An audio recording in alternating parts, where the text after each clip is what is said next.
Hey guys, and welcome back. I know it's been quite a while since I made a video, so we're just going to do an update on my untitled manuscript, which I've been calling Willow's Story. So I started this story in January, and I didn't take very long to finish the story. But then, after that, things just kind of fell apart. Life happened. A lot of life events happened, and I actually quit my job a month ago. Yeah, it was a month ago now. And since then, I've been jumping back on my story, and I finished my first round of edits. And when I say edits, I mean really light edits. It was more looking for developmental issues, seeing what's consistent, what's inconsistent, and what I need to fix for the bigger picture before I get down to the nitty-gritty. And unfortunately, a lot of things that I uncovered were things that I didn't want to uncover we'll get to that. So first thing I did was print it out, and I went through my entire story. I read, and I took bullet point notes of what I considered to be the most important things. For example, anything that explained how Aurelia looked. Well, then I went ahead and I wrote that down. And Aurelia is my main character. So I just wanted to have the main points that I knew would be important for developmental issues. And that's what I did. I did that for all chapters. And I went through after that, and I just highlighted the characters, and I tried to give, for example, if it was Ryan, which is the main guy character, then he got blue highlight. If it was Aurelia, she was pink, and the other characters were just green. And I just took kind of some, oh gosh, look at me shaking things up. Ha! A lot of different notes, and I added some questions. For example, okay, alright, so you said this, but what about this fact that you also mentioned? Like, okay, Brittany, let's get some consistency going. And I just completely tore my story apart in a light way. By the time I got to the end, it was a hot mess, and I was just like, okay, Brittany, I don't know what you did at the end there, but you really got to fix that. And then after I did all that, it was time to have a talk with myself about what's going on. What are you doing with the story? Where are you going? And originally, if you have seen any of my other videos, you know I want to traditionally publish this story. And so I hadn't previously done any research on what traditional publishers are looking for, because the first thing with traditionally publishing is that you have to get an agent who's going to represent you to a publishing house. And if you're going to get an agent, you have to have a story that's worth them representing, because they don't get paid until you get paid, basically, from my understanding. So I did a little bit of research, and I saw that what I'm writing is not really what's going on right now. It's not what's important in the marketplace. They want to see diversity, real big issues, controversial issues, things like that. And mine's just this super straight story. It's very fantasy. It's about a girl going on a mission to find her father.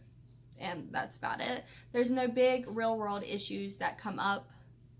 So I thought about it. I thought about the end of my story, which was a hot mess, and I hadn't done any outlining for the story. So really, it's not a surprise it was a hot mess. I knew the end point. I got to the end point. We were good with that.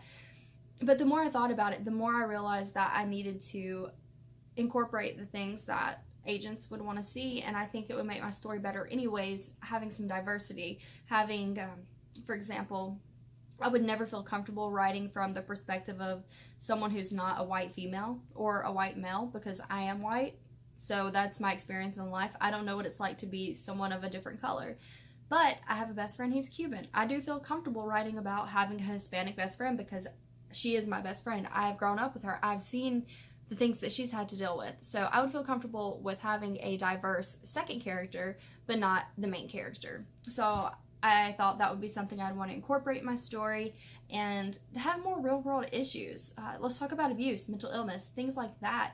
The main character I have in my story, Aurelia, she's not very brave, but we can do different things with the main character. So, you know, I did all that, and then I thought about it, and I thought I can make the story so much better, but to make it better, I almost have to rewrite the story, which I think most writers probably have to go through this, and it makes you want to claw your eyes out, because you just put so much time and effort into the story, and you created this world, and then you're just going to go and destroy it.